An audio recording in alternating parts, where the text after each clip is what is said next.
It's Friday. Well, actually, it's Thursday. I'm recording this video on Thursday because where I'm going to be tomorrow, I might have a problem downloading messages or videos.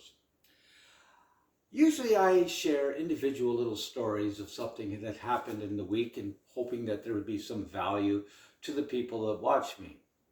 Well, this week, I'm not going to share a story so much as I love quotes, and I got a quote that came my way. And it really got me to thinking. And I want to share what my thoughts are. I want to be grateful for the people that come into my life when I really need them. Some stay longer, some don't. The first person that crosses my mind is Greg Gazin. I knew him through Toastmasters. We were friends to a slight degree. But when he found out I lost my wife, he contacted me. He'd lost his wife about a year earlier. We went out for lunch several times, and he really kind of guided me into dealing with my feelings, my emotions. I understood that things were normal, the way I was reacting. And I want to thank Greg Gazin for being there when I needed him. I don't see him as much as I used to, but when I needed you, you were there. And I thank you once again.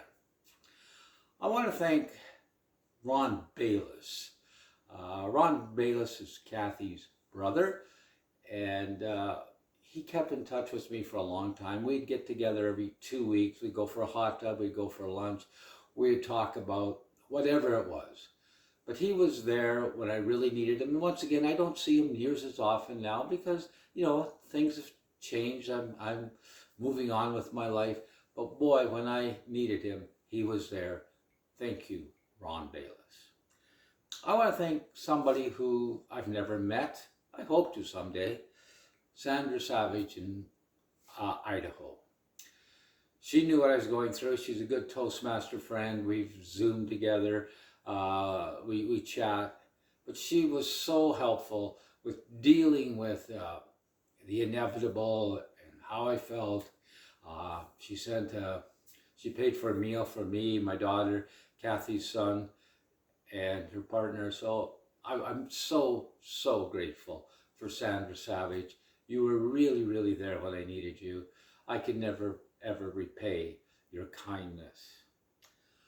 I want to thank my sister.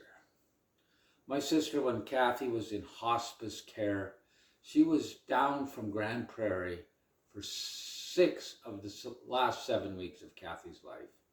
My sister is an incredibly busy person. She was dealing with her daughter who's expecting a child in Calgary, and there were issues there. She probably should have been in Calgary, but she was there. She was supporting me. I will never forget that support. Thank you, Gwen Beatty. I want to thank my brother, Brent. He lives in Fort McMurray. He's solid 5 hours drive. He knew what I was going through. He knew that I took the night shift usually from 6 in the evening till 9 or 10 in the morning. And I slept at the hospice center. Not a very good accommodations, to say the least. He drove down so that I could have one night's good sleep. And then he turned around and drove back to Grand Prairie with no expectations. Thank you so much. I am so grateful for my friends who were there when I really needed them. Words just aren't powerful enough to share my gratitude. Now, I know I've done a lot of, or at least some good things in my life, but you know what? I really don't remember them all that often. I have to think about it, and I don't want to come across as bragging. And that comes to the essence of my point. The quote that just really got me going this week was, "Give without remembering, but always receive without forgetting." Have a great